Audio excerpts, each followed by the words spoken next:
नमस्कार साथियों, स्वागत है आप सभी का द एमएजी क्लास पर। साथियों अपने जो वीकली करंट अफेयर है उसकी क्लास आज लेंगे 24 तारीख से लेकर 30 नवंबर तक जितने भी करंट अफेयर के मोस्ट इम्पोर्टेंट 20 क्वेश्चन की आज चर्चा करेंगे। इसके साथ ही करंट अफेयर से रिलेटेड जो भी क्वेश्चन होगा उनकी भी चर्चा करेंगे। क्लास को आप सभी दोस्त एक बार शेयर जरूर कर दें और चैनल पर अगर नए हो तो चैनल को प्लीज़ आप सब्सक्राइब कर देना। और जो भी मैं आपको क्वेश्चन पूछता हूँ आप कमेंट के अंदर जवाब है वो भी उनका ज़रूरी देना है। ठीक है, चलो तो दोस्तों वीकली करंट अफेयर है अपना, उनको आराम से शुरू करते हैं। पूरी क्लास को देखना। तो इसके अंदर मैंने मोस्ट इम्पोर्टेंट है 20-25 क्वेश्चन जो भी है एक सप्ताह का, जैसे 24 से लेकर 30 तारीख तक का कंप्लीट। ठीक है, अब ऐसे ऐसे जैसे टाइम मिलेगा वीकली का करंट अफेयर चर्चा करते रहेंगे और मोस्ट इम्पोर्टेंट है उनकी चर्चा करते रहेंगे। चलो शुरू करते हैं अपनी क्लास। आज की क्लास का अपना पहला क्वेश्चन है। आज की क्लास का पहला क्वेश्चन है कि खेलो इंडिया पैरा गेम्स का पहला संस्करण कहाँ पर आयोजित किया गया है।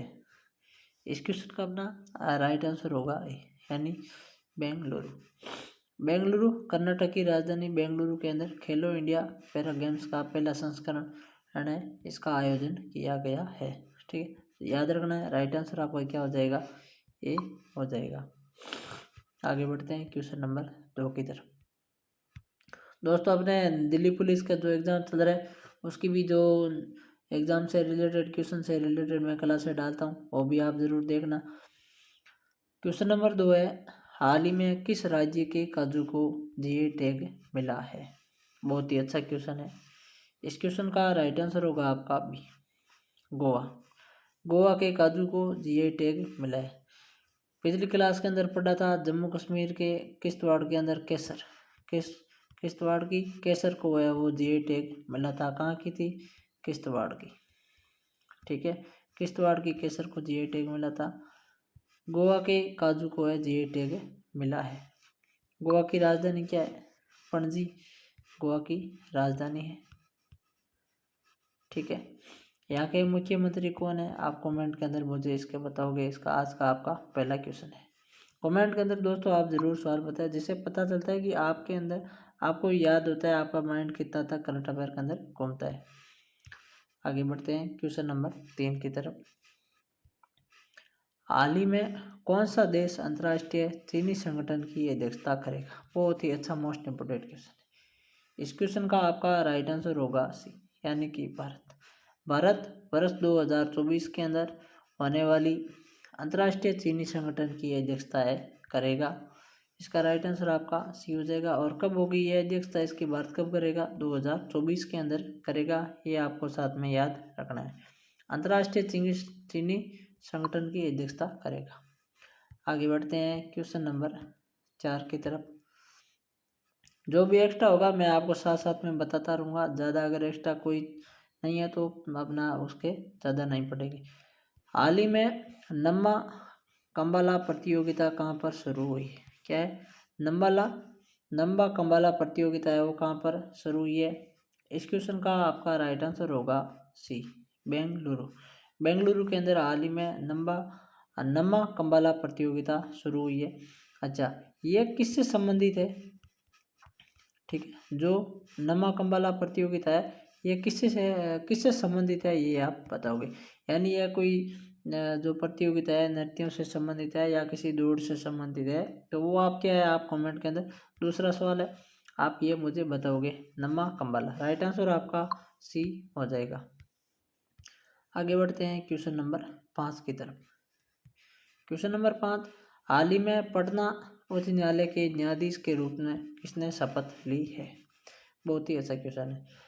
इस क्वेश्चन का आपका राइट आंसर होगा ए, विवेक चौधरी। विवेक चौधरी ने हाल ही में पटना उच्च न्यायालय के न्यायाधीश के रूप में शपथ ली है। ठीक है, तो आपका राइट आंसर क्या हो जाएगा, ए इज आपका राइट आंसर हो जाएगा। अच्छा, जो डी ऑप्शन दे रखा है एस सुंदरराजन, तो एस सुंदरराजन ने किस उच्च न्यायालय के न्यायाधीश के रूप में शपथ ली है, ये भी आपको कमेंट में मुझे बताना है कि एस सुंदरराजन है जो हाल ही में किस उच्च न्यायालय के किस हाई कोर्ट के वो न्यायाधीश बने हैं एस सुंदरराजन। विवेक चौधरी आपके पटना हाई कोर्ट के न्यायाधीश बने हैं। और एस सुंदरराजन है, इसका आप कमेंट के अंदर बताओगे इसका भी। ये है आपका तीसरा सवाल। कम से कम एक क्लास के अंदर मैं आपको 5 क्वेश्चन पूछूंगा। 20 क्वेश्चन मैं आपको बता रहा हूँ, 5 मैं आपको रिलेटेड से पूछूंगा, यानी आपके लगभग 20-25 क्वेश्चन हो जाएंगे। तो एस सुंदरराजन किस हाई कोर्ट से है आप कमेंट में बता देना। इसका राइट आंसर आपका ए हो जाएगा। आगे बढ़ते हैं क्वेश्चन नंबर 6 की तरफ। दोस्तों अगर आपको क्लास अच्छी लगे तो क्लास को प्लीज़ आप शेयर ज़रूर करना। हाल ही में डेविस कप 2023 का खिताब किसने जीता है? बहुत ही अच्छा मोस्ट इम्पोर्टेंट क्वेश्चन है। डेविस कप हाल ही में क्या वो इटली ने जीता है। इटली ने ऑस्ट्रेलिया को 2-0 से हराकर इस खिताब को जीता है।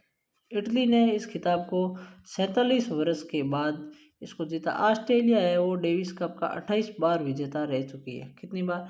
28 बार ऑस्ट्रेलिया इस गेम की है विजेता रह चुकी है। और इस गेम के अंदर ऑस्ट्रेलिया उप विजेता रही है। इटली ने 47 वर्ष बाद इस गेम को जीता है। भारत डेविस गेम है, इसमें 3 बार भारत अभी तक गया है और 3 बार ही भारत अभी सेमीफाइनल तक गया है। ठीक है, यानी भारत डेविस कप में 3 बार है उप विजेता रहा है। क्या रहा है आपका? उप विजेता है और रहा है। अभी तक भारत ने कोई ही डेविस कप के अंदर कोई खिताब है वो नहीं जीता। ठीक है, तो ये भी आपको साथ में ध्यान रखना है। बाकी इटली ने इस बार रिकॉर्ड तोड़ 47 वर्ष के बाद में इस खिताब को जीता है। तो मोस्ट इम्पोर्टेंट होता है कि ये ज़रूर आपका आएगा। अभी एसएससी जीडी के एग्ज़ाम की डेट आ गई है, उनके फॉर्म चल रहे हैं, आराम से भर देना और कंटिन्यू तैयारी शुरू कर देना। करंट अफेयर की क्लासें लेंगे, हिंदी की क्लासें हैं वो भी आपकी शुरू हो जाएगी जल्दी, और स्टैटिस्टिक्स जीके की क्लासें भी होगी। क्वेश्चन नंबर 7, हाल ही में किस राज्य में बरदा वन्यजीव अभ्यारण्य एशियाई शेरों का दूसरा घर बनेगा? अब आप सभी को पता है कि एशियाई शेरों का जो है वो कौन है? गिर राष्ट्रीय उद्यान है। ठीक है, एशियाई शेर सबसे ज़्यादा कहाँ है? गिर राष्ट्रीय उद्यान के अंदर है। गिर राष्ट्रीय उद्यान आपका कहाँ है? तो वो है आपका गुजरात के अंदर। तो जाहिर सी बात होगी कि दूसरा जो शेरों का जो घर बनेगा वो गुजरात के अंदर होगा, यानी गिर राष्ट्रीय उद्यान के पास ही बरदा वन्य जीव अभ्यारण्य बना है जो एशियाई शेरों का दूसरा घर बनेगा। और ये कहाँ पर है आपके? ये गुजरात के अंदर है। राइट आंसर आपका सी हो जाएगा। ये भी आपका मोस्ट इम्पोर्टेंट सवाल है। ठीक है, तो आपको ये भी साथ में ध्यान रखना है। आगे बढ़ते हैं क्वेश्चन नंबर अपने 8 की तरफ।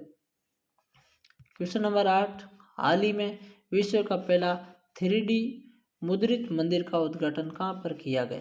क्या है? 3D मंदिर, 3D मुद्रित मंदिर है, इसका जो उद्घाटन है वो कहाँ पर किया गया है? तो इस क्वेश्चन का जो आपका राइट आंसर होगा वो आप यहाँ लिख लेना। मैं आपको बताता हूँ, तेलंगाना। क्या लिखना है आपको? तेलंगाना। तेलंगाना के अंदर है आपका 3D मुद्रित मंदिर है, इसका उद्घाटन किया गया है। राइट आंसर आपका ये डी हो जाएगा।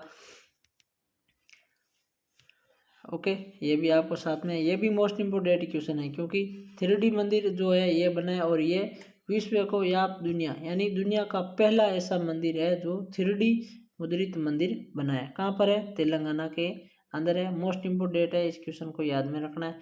कौन सा राज्य है? तेलंगाना। मैं आपको बार बार बता रहा हूँ। आगे बात करते हैं क्वेश्चन नंबर 9 की। हाल ही में अबू धाबी ग्रैंड प्रिक्स को किसने जीता है? अबू धाबी ग्रैंड प्रिक्स को किसने जीता है? तो इस क्वेश्चन का आपका राइट आंसर होगा बी, यानी मैक्स वर्स्टपन। ठीक है, मैक्स वर्स्टपन ने अबू धाबी ग्रैंड प्रिक्स है जो रेसलिंग है इसका जो खिताब है इन्होंने अपने नाम कर लिया है। राइट आंसर अपना क्या हो जाएगा? बी इज राइट आंसर होगा। आगे बढ़ते हैं क्वेश्चन नंबर 10 की तरफ। क्वेश्चन नंबर 10 क्या कह रहा है? देखो, हाल ही में किस देश ने आधिकारिक तौर पर ब्रिक्स की सदस्यता के लिए आवेदन किया है? क्या है? ब्रिक्स की सदस्यता के लिए आधिकारिक तौर पर आवेदन किसने किया है? इस क्वेश्चन का आपका राइट आंसर होगा बी, यानी पाकिस्तान। पाकिस्तान ने ब्रिक्स की अध्यक्षता के लिए आवेदन किया है। राइट आंसर आपका बी हो जाएगा। आगे बढ़ते हैं क्वेश्चन नंबर 11 की तरफ। दोस्तों क्लास अगर आपको अच्छी लगे तो शेयर करना। इस क्लास का आपका जो PDF है आपको द मैजिक क्लास ऐप पर मिल जाएगा। ऐप को डाउनलोड नहीं किया तो प्ले स्टोर में जाकर आप डाउनलोड कर लेना। क्वेश्चन नंबर 11, हाल ही में भारत ने किस देश के साथ फिर से ई वीज़ा सेवाएं हैं वो शुरू कर दी है? यह भी अच्छा क्वेश्चन है। इस क्वेश्चन का आपका राइट आंसर होगा डी, कनाडा। भारत ने कनाडा देश के साथ फिर से ई वीज़ा सेवाएं हैं वो अभी है वो शुरू कर दी गई है। राइट आंसर आपका डी हो जाएगा। आगे बढ़ते हैं क्वेश्चन नंबर 12 की तरफ। हाल ही में राष्ट्रीय गोपाल रत्न पुरस्कार 2023 का आयोजन कहाँ पर किया गया है? बहुत ही अच्छा मोस्ट इम्पोर्टेंट क्वेश्चन है। तो इस क्वेश्चन का आपका राइट आंसर होगा सी, गुवाहाटी। गुवाहाटी के अंदर राष्ट्रीय गोपाल रत्न पुरस्कार 2023 का आयोजन किया गया है। राइट आंसर आपका हो जाएगा सी। आगे बढ़ते हैं क्वेश्चन नंबर 13 की तरफ। हाल ही में किस राज्य सरकार ने मिशन दक्ष लॉन्च किया है? क्या है? किस राज्य ने मिशन दक्ष है वो लॉन्च किया है? इस क्वेश्चन का आपका राइट आंसर होगा डी, यानी कि बिहार। बिहार राज्य सरकार ने हाल ही में मिशन दक्ष है वो लॉन्च किया है। और बिहार की राजधानी क्या है आपके? पटना यहाँ की राजधानी है। और नीतीश कुमार आपके यहाँ के कौन है? मुख्यमंत्री है। ठीक है, तो इसका आपका राइट आंसर क्या हो जाएगा? D is A correct answer होगा। आगे बढ़ते हैं क्वेश्चन नंबर 14 की तरफ। क्वेश्चन नंबर 14, हाल ही में 2023 का बुकर पुरस्कार किसे मिला है? क्या है? 2023 का जो बुकर प्राइज है वो किसे मिला है? इस क्वेश्चन का आपका राइट आंसर होगा सी। क्या हो जाएगा? राइट आंसर होगा आपका सी, यानी कि पॉल लिंच। पॉल लिंच को 2023 का बुकर प्राइज से सम्मानित किया गया है। ठीक है, तो आपका राइट आंसर क्या हो जाएगा? सी। ये भी अच्छा मोस्ट इम्पोर्टेंट क्वेश्चन है। मैं आपको जो 20-25 क्वेश्चन है वो मोस्ट इम्पोर्टेंट क्वेश्चन लेकर आया हूँ जो एग्जाम के अंदर आ सकते हैं। वैसे अगर आप देखते हैं तो डेली के 15-20 क्वेश्चन ही करंट अफेयर के बन जाते हैं, लेकिन अपन वही पढ़ेंगे जो मोस्ट इम्पोर्टेंट है, जो अपनी SSC GD की जैसे अभी आगे एग्जाम आएंगे तो उनके लिए हेल्पफुल साबित हो। इसका राइट आंसर आपका सी हो जाएगा। आगे बढ़ते हैं क्वेश्चन नंबर 15 की तरफ। हाल ही में केंद्रीय मंत्री हरदीप सिंह पुरी ने CNG स्टेशन का उद्घाटन कहाँ पर किया है? बहुत ही अच्छा क्वेश्चन है। CNG, ठीक है, कंप्रेस्ड नेचुरल गैस, इसका इस स्टेशन का उद्घाटन कहाँ पर किया है? इस क्वेश्चन का आपका राइट आंसर होगा सी, यानी कि वाराणसी। वाराणसी के अंदर केंद्रीय मंत्री हरदीप सिंह पुरी, जो आपके कौन है? ये है पेट्रोलियम मंत्री। क्या है? पेट्रोलियम मंत्री। पेट्रोलियम मंत्री हरदीप सिंह पुरी ने CNG स्टेशन का उद्घाटन किया है। और आपका कहाँ पर किया है? तो उत्तर प्रदेश के वाराणसी के अंदर किया है। ठीक है, राइट आंसर आपका क्या हो जाएगा?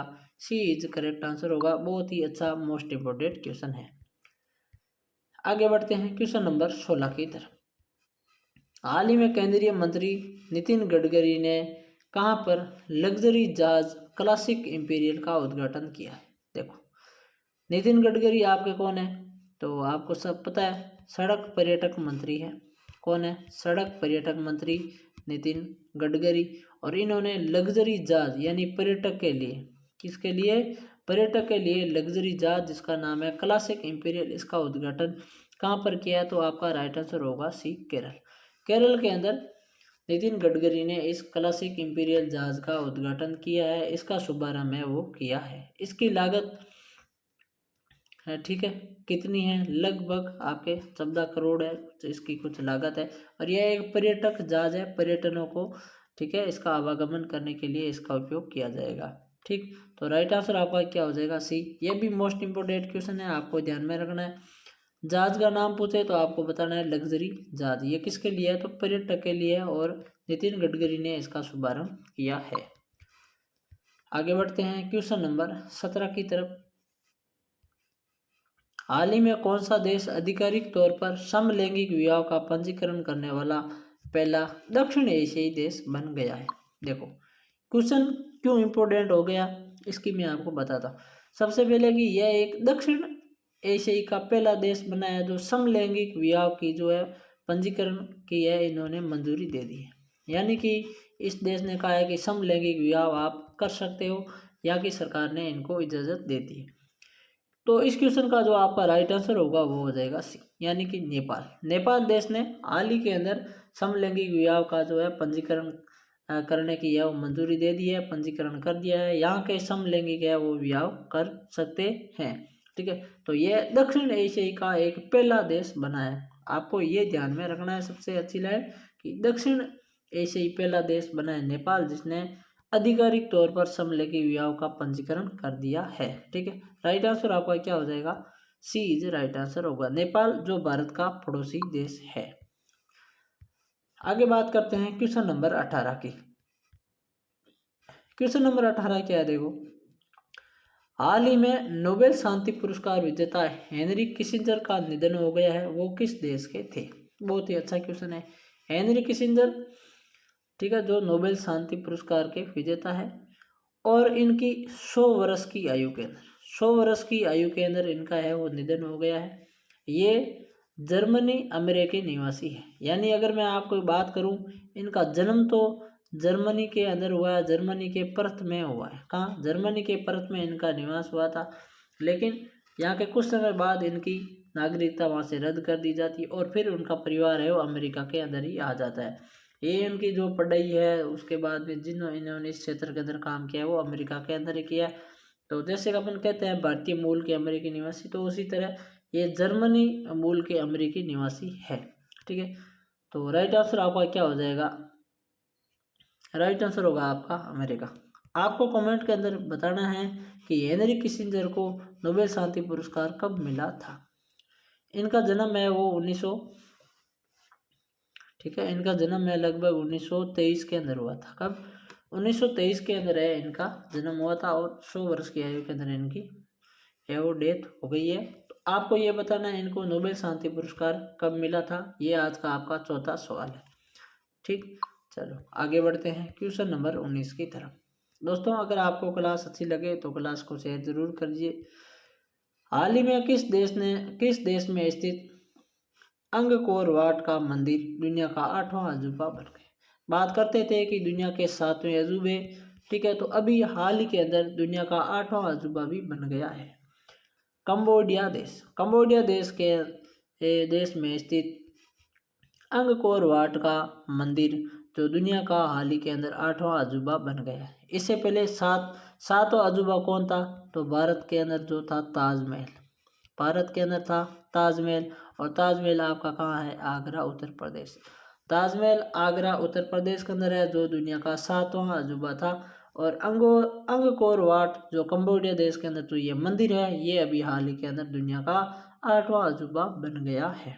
ठीक है, आपको ध्यान में रखना है। अंगकोर वाट का जो मंदिर, ये यूनेस्को विश्व धरोहर की सूची के अंदर भी शामिल है और अभी 8वां अजूबा बन गया। तो बहुत ही अच्छा क्वेश्चन, इम्पोर्टेंट क्वेश्चन है, 100% क्वेश्चन के अंदर आपको पूछा जाएगा।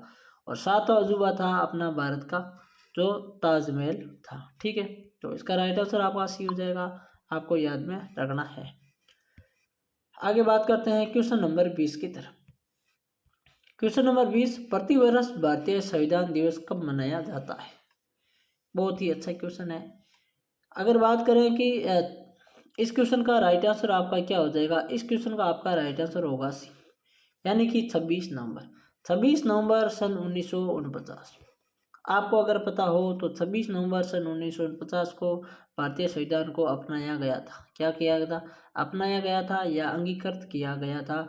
तो उसी के उपलक्ष्य में प्रतिवर्ष भारतीय संविधान दिवस मनाया जाता है। 26 जनवरी को संविधान लागू किया गया था, यह भी आपको साथ में बता देता हूँ।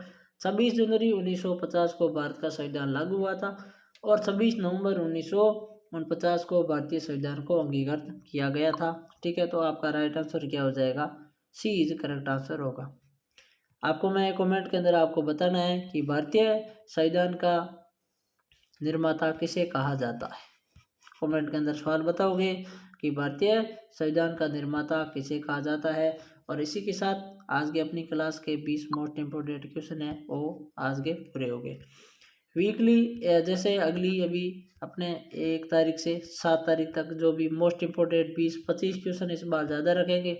20-25 क्वेश्चन अपने मोस्ट इम्पोर्टेंट करंट अफेयर के जो एसएससी जीडी की अभी वैकेंसी चल रही है उसके लिए आएंगे, तो उनकी क्लास अच्छी तरह बनाएंगे। इस क्लास का ये पीडीएफ आपको द मैजिक क्लास ऐप पर मिल जाएगा। ऐप को आपने अगर डाउनलोड नहीं किया है तो ऐप को आप प्लीज़ प्ले स्टोर में जाके डाउनलोड कर लेना। क्लास आपको कैसी लगी आप कमेंट में ज़रूर बताना। क्लास अगर अच्छी लगी हो तो क्लास को शेयर करना। चैनल को सब्सक्राइब नहीं किया तो सब्सक्राइब भी कर लेना। चलो दोस्तों, आगे की नई क्लास के अंदर फिर मिलेंगे, तब तक सभी को जय हिंद जय भारत।